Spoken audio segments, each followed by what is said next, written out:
सैफ अली खानवरच्या हल्ला करणाऱ्या आरोपीला आता अटक झालेली आहे। पोलिसांनी आरोपीला ठाण्यातून बेड्या ठोकल्यात। आरोपी विजय दास हा रेस्टॉरंटचा वेटर आहे। गुन्ह्याची कबुली दिल्याची माहिती सुद्धा पोलिसांनी दिली आहे। आरोपीला खार पोलीस ठाण्यामध्ये ठेवण्यात आलेला आहे। ठाण्यातील कासारवडवली इथल्या हिरानंदानी इस्टेटच्या मागल्या परिसरातून मुंबई पोलिसांनी या आरोपीला अटक केली आहे। आताची महत्त्वाची बातमी आपण पाहतोय। आरोपी विजय दास हा रेस्टॉरंटचा वेटर आहे आणि त्यांनी गुन्ह्याची कबुली दिलेली आहे। सैफ अली खानवर हल्ला करणाऱ्या आरोपीला पोलिसांनी ठाण्यातून बेड्या ठोकलेल्या आहेत आणि त्याला खार पोलीस ठाण्यामध्ये सध्या ठेवण्यात आलेला आहे। ही दोन दृश्य आपण पाहतोय। आरोपीचा फोटो आपण पाहतोय। त्याला ठाण्यातून बेड्या ठोकण्यात आल्यात आणि त्याला आता खार पोलीस ठाण्यामध्ये ठेवण्यात आलेला आहे।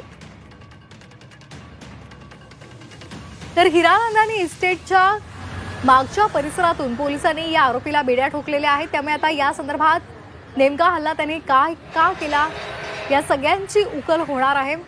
पोलिसांनी ठाण्यामधून त्याला बेड्या ठोकलेल्या आहेत। विजय दास हा रेस्टॉरंटचा वेटर असल्याची माहिती मिळते आणि त्याला आता ठाण्यातून अटक झालेली आहे। आता त्याला सध्या खार पोलीस ठाण्यामध्ये ठेवण्यात आलेला आहे।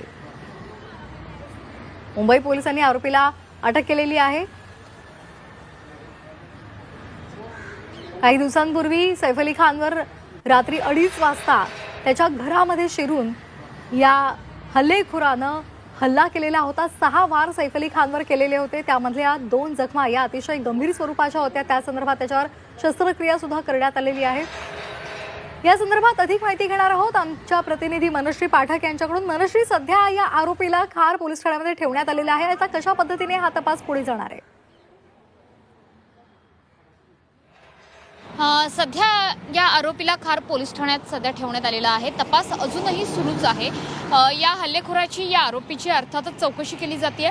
या हल्लेखोराने स्वतःहून कबूल केलेला आहे की आपण हा हल्ला केलेला होता। सोबतच हा